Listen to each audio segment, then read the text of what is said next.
2026 সালে এসে যে সমস্ত ব্যক্তিরা নতুন করে রঙিন মাছ চাষ শুরু করতে চান সেই সমস্ত ব্যক্তিদের জন্য আজকের এই ভিডিওটি তৈরি করলাম আমি। তাই ভিডিওটি শেষ পর্যন্ত দেখুন, তাহলে আপনারা অনেক কিছু শিখতে পারবেন।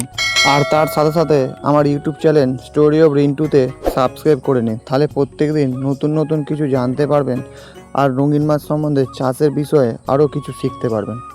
বন্ধুরা, যে কোনো জিনিস শুরু হয় কিন্তু ছোট থেকে, তাই আমি বলবো আপনারা ছোট থেকে শুরু করুন।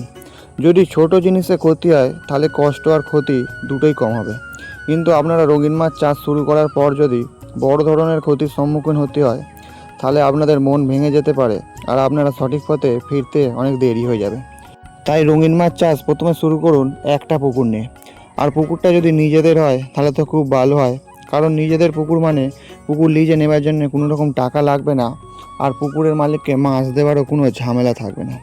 আর যদি নিজেদের পুকুর না থাকে তাহলে পুকুর একটা লিজে নেবেন, একটু চেষ্টা করবেন যদি কম দামের মধ্যে আর বাড়ির আশপাশে হয় তাহলে খুবই ভালো হয়।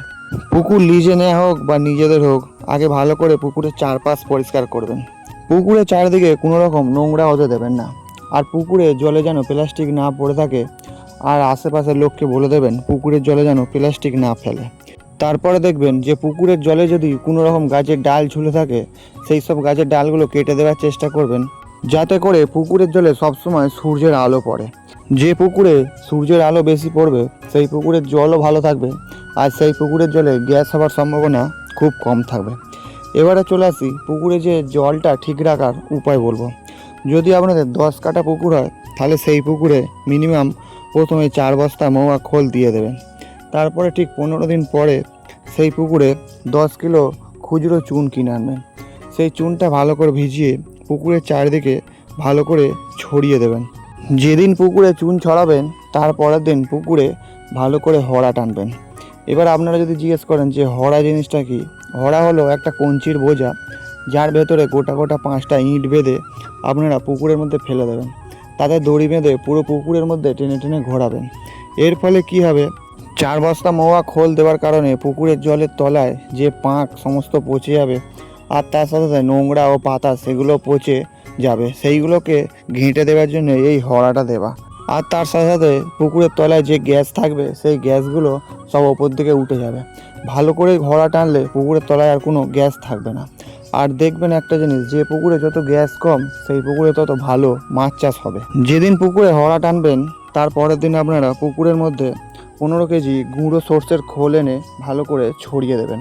এখানে গুঁড়ো খোল ছড়ানোর একটাই কারণ, খোলটা তাড়াতাড়ি ডুবে যাবে, আর তার সাথে সাথে গুঁড়ো খোলে একটু তেল তেল ভাব থাকে, সেই তেলটা তলায় গিয়ে যদি পুকুরের তলায় কোনো জায়গায় গ্যাস থাকে সেই গ্যাসটাকে তুলে দেবে, আর খুব তাড়াতাড়ি পুকুরের জলে টেম্পার চলে আসবে, আর পুকুরের জলটা পুরো সবুজ হয়ে যাবে।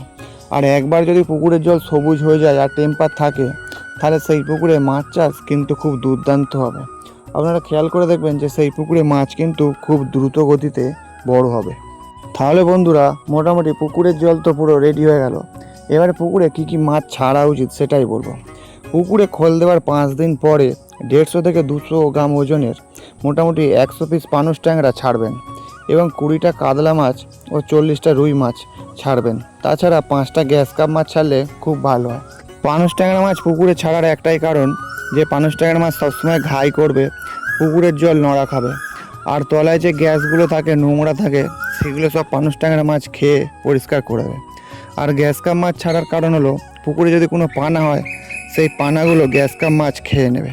আর রুই কাতলা মাছ এমনি থাকুক, ওরা বড় হবে, পরে নিজেরাই ধরে ধরে খেতে পারবেন। পুকুরে কিন্তু কোনো রকম মনোপিয়া ও লায়লন টেকার মাছ ছাড়বেন না। যদি ছেড়ে থাকেন তাহলে কিন্তু খুব বড় ভুল করবেন। লায়লন টেকার মাছ কিন্তু সবসময় নেটের তলায় শ্যাওলা খায়, আর লায়লন টেকার মাছের ওই ধার ধার দাঁত দিয়ে যখন ওই নেটের মধ্যে ঘষবে তখন কিন্তু নেট জালি হয়ে যাবে, যার ফলে রঙিন মাছের নেট কিন্তু খুব তাড়াতাড়ি খারাপ হয়ে যাবে। তো বন্ধুরা, 2026 সালে এসে যেসব ব্যক্তিরা নতুন করে রঙিন মাছ চাষ করতে চাও সেই সব ব্যক্তিদের উদ্দেশ্যে আজকের ভিডিওটা তৈরি করলাম, যে পুকুরের জল কি করে ঠিক রাখবেন, পুকুরের জলে কি কি মাছ ছাড়বেন। তো আজকের ভিডিও এই পর্যন্তই।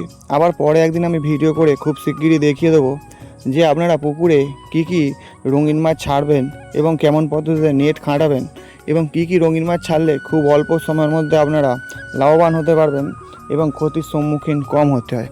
তো বন্ধুরা, ভিডিওটি যদি ভালো লেগে থাকে তাহলে একটি লাইক করবেন আর চ্যানেলটিকে সাবস্ক্রাইব করে পাশে থাকুন। তাহলে কী হবে, আপনারা প্রত্যেকদিন নতুন নতুন রঙিন মাছ সম্বন্ধে নতুন কিছু জানতে পারবেন, নতুন কিছু শিখতে পারবেন।